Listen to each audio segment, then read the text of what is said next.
Guys, before the video starts and I hold this degenerate snake coward accountable, be sure to subscribe to the channel. We've recently been getting a lot more subscribers. We're at like 550. So if you could subscribe and like the video, I'd really appreciate it. Let's get into it. Talk about. Yeah, but I don't know him, right? No. I get that. So, I just wonder what the experience would be like for, say, me to be in that room. This is what made me say, okay, I have to make a video about this absolute pathetic, degenerate Matrix agent. What do you think it would be like? You lied about him on a podcast endlessly. You're a coward. You don't speak the truth. Do you think he would have respect for somebody like that? The reason why he had respect for George is because he walked away from you. He walked away from the terrible situation that you created, being a fake friend, and said, you know what, I care about truth. It's so interesting to see a fake snake coward being confronted with what the Tates are actually like, because you get to see in real time him lie and cope with the fact that he lied in the past, as if the words that he spoke before don't matter. It's angering, it's infuriating, but it's also interesting because it's like watching a psychopath say anything they have to say for clout, say anything they have to say for the room that they're in. Disgusting. Mike thinks that he could get away with anything in any room because he's a snake, because he would just agree with anybody who he's around.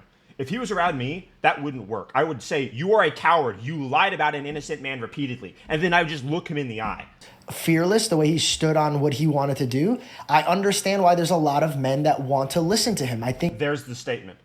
There's the statement that they couldn't cope with 2 years ago on Impaulsive when George was there, when they were all lying about him, saying men shouldn't listen to him, right? Things come full circle. Reality doesn't like lies. I think that he has a lot of great things to say. Okay, so I've made many videos on the slimy scum that is Mike Majlak. 2 years ago, when he lied about Andrew Tate on the Impaulsive podcast, when he said heinous things on X, when he said he would eat steak in the Matrix, when he was horrible to his friend George. These are all events that really disgusted me because he is a quintessential Matrix agent. If you've seen the movie The Matrix, they are the enforcers of the status quo, the enforcers of the tyranny. The Impaulsive podcast, I've made many videos about this, but it used to be good. It used to be something. Then it became fake and woke. In order for things to become fake and woke, you have to lie. You have to censor yourself and you have to not say certain things. That obviously happened. I'm not here to talk about that podcast, but what I am here to talk about is George Janko's success. Because remember, he went to Romania, interviewed Andrew Tate. The podcast that he had come from slandered Andrew Tate. In fact, they were one of the biggest proponents of the fake news machine when it came to Andrew Tate, calling him dangerous. This was before he went to jail for 93 days with no evidence, no charges, etc. And they still lied because to these people, truth isn't important. That disgusts me because truth is the most important thing in the world.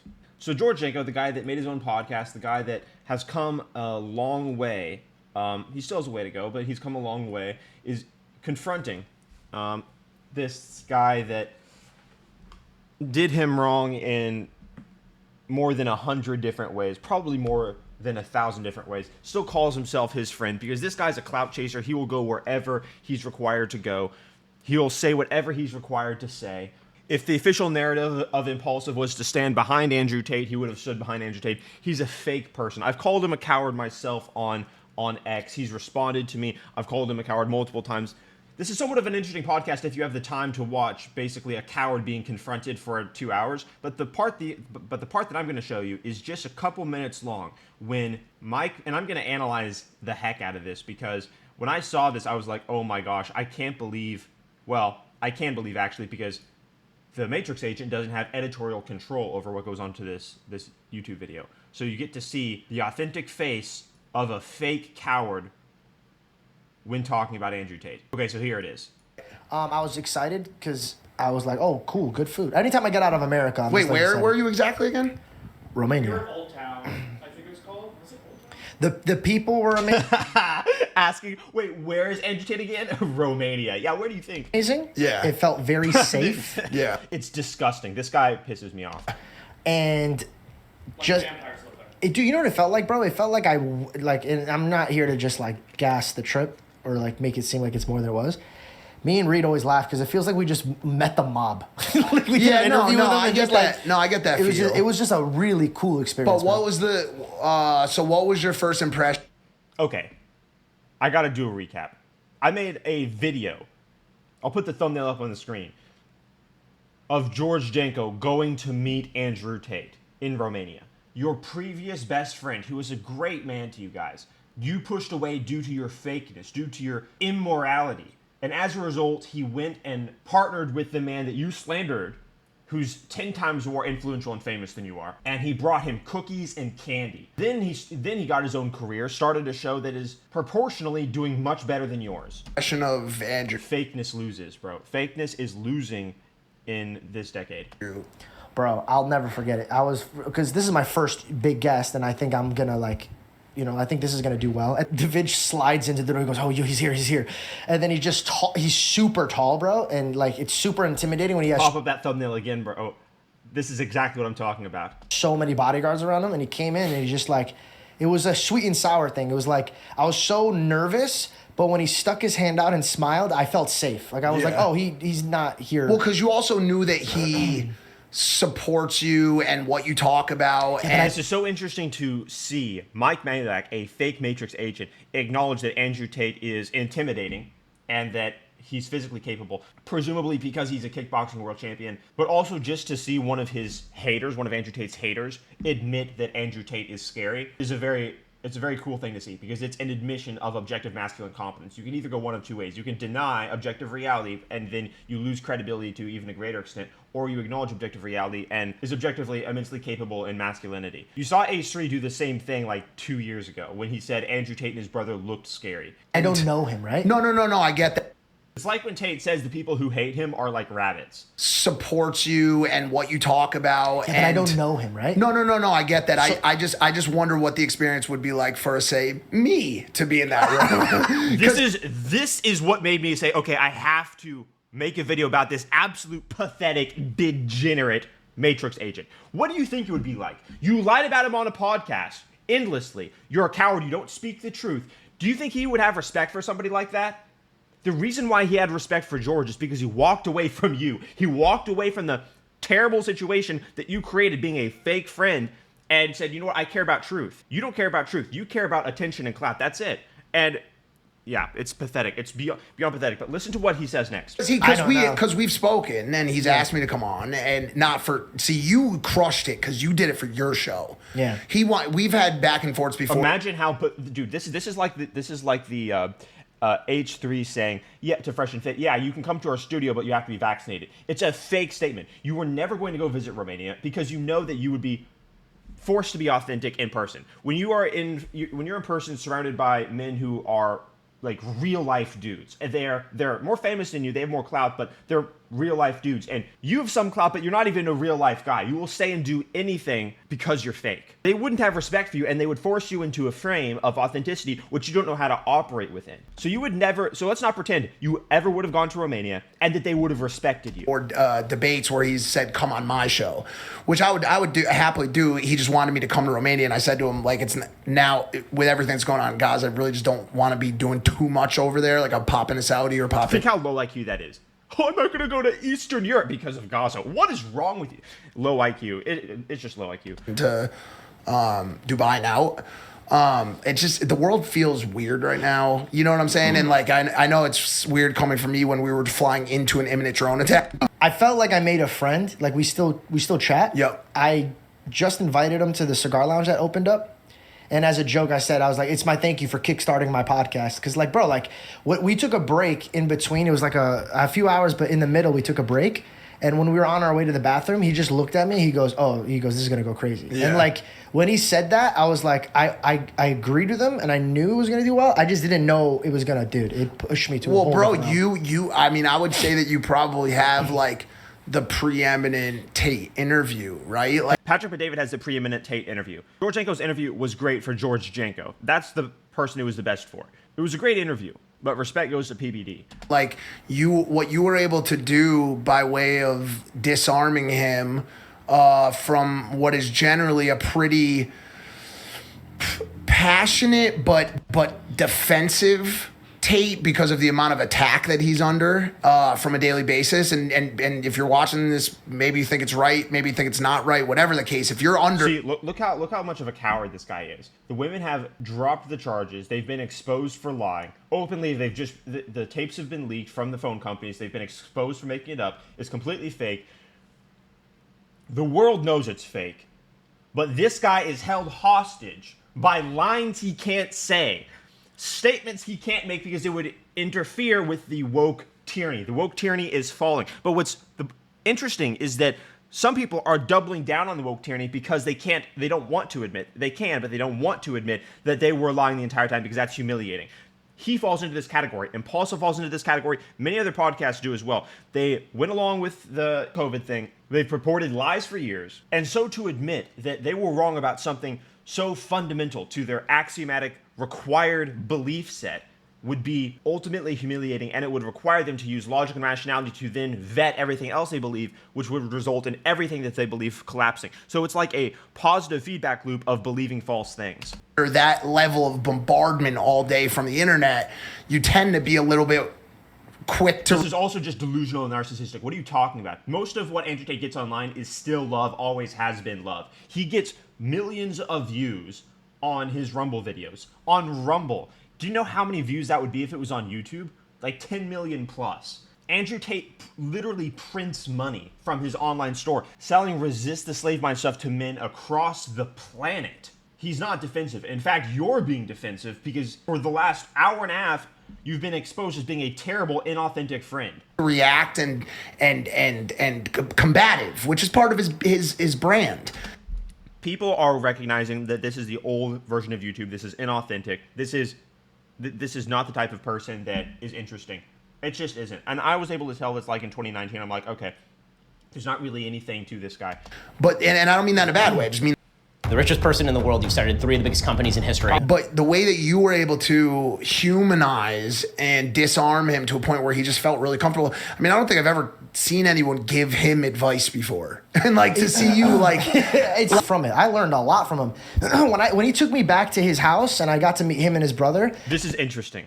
It's so interesting to see a fake snake coward being confronted with what the Tates are actually like, because you get to see in real time him lie and cope with the fact that he lied in the past, as if the words that he spoke before don't matter. It's angering, it's infuriating, but it's also interesting because it's like watching a psychopath say anything they have to say for clout, say anything they have to say for the room that they're in.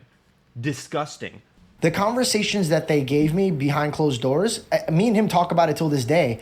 He motivated me to be a better human being. This is interesting because he can't cope with it. Watch with it. They always on more than you'll ever understand. Those look. Oh, and bro, they would normally cut that out if this was Impaulsive, but his facial expression there was left in. The camera stayed panned on his face. You get to see him upset that the Tates are constantly working, studious. They're conscientious. They are conquering the world due to their competence. Oh, it's so great.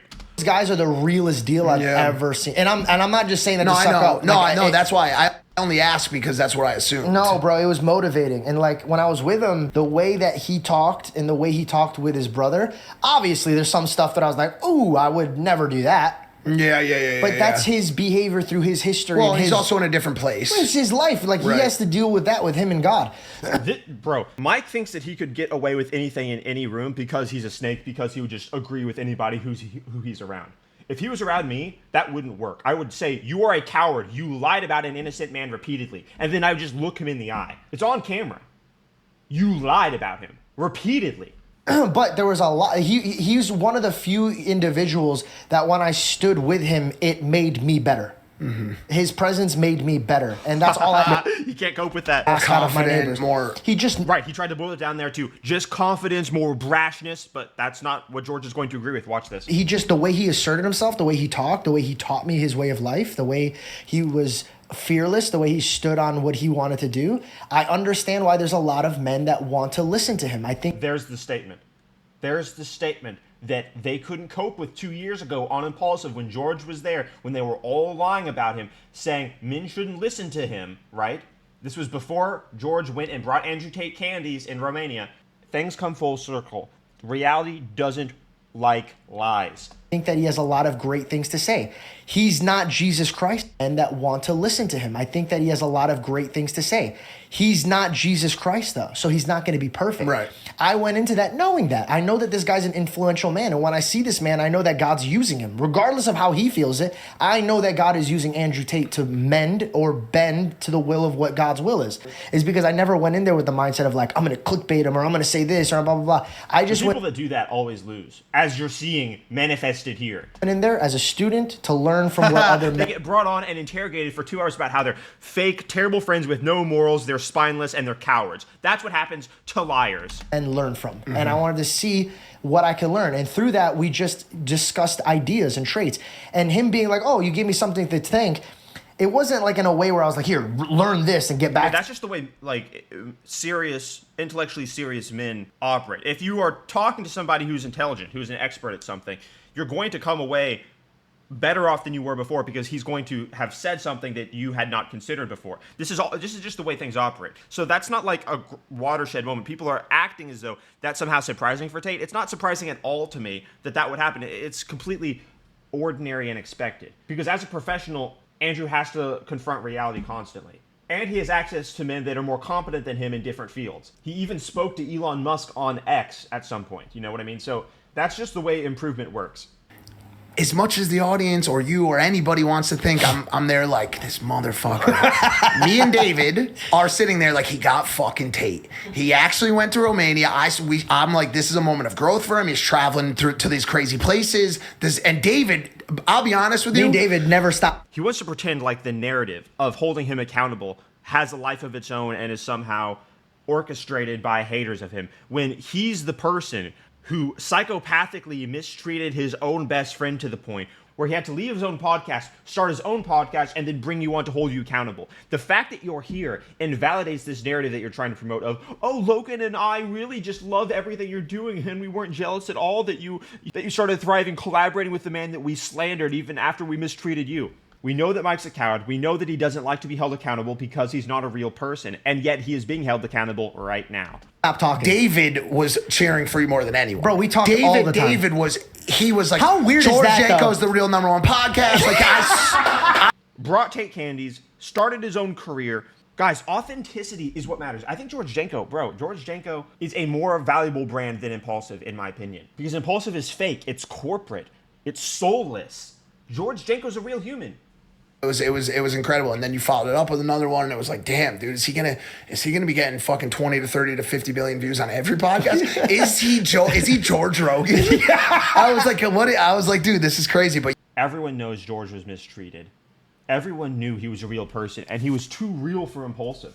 And that's why he went and interviewed the other realest man at a high echelon of fame in the world. Maybe besides Elon Musk, but you know what I'm saying. The fake cowards lied for the Matrix, saying they would eat steak in the Matrix. And I guess God had the rest, right?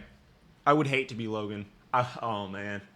He's had so many opportunities to have a soul. That's the thing. And having a soul is actually what gives him the one thing that he wants to have, which is a permanent brand that's loved forever. The radical reality deniers, not just the people on the left, but the Matrix agents, are so invested in not confronting reality, in not understanding why Tate is necessary, that they humiliate themselves every single time. And it happens daily, where we all get to see the proof for why Tate's important. Look at this video. You need men? By the way, I just want to acknowledge, complete pancake. You need men? What the fuck? Do we need men? No. Do we need men? No. Literally living in a developed civilization built by men, wearing makeup which they can afford because an economy was built by men, with air conditioning, buildings, inventions, technology. You don't need short men. Do you need a man? No. Do you need a I man? guess I'm fine, boy. 6 feet tall, you know what I'm saying? Oh god. Do you need a man? No, I don't need man. Yeah, I'm drunk on a brand of alcohol created by a man, which I got in a bar owned by a man, given to me by a man who wanted my number, so I got it for free. All the clothes on my body were made by men. Companies owned by men. No. Do we need men? Bro, being a radical leftist female has got to be one of the most embarrassing existences on the planet ever, just in the history of the entire world.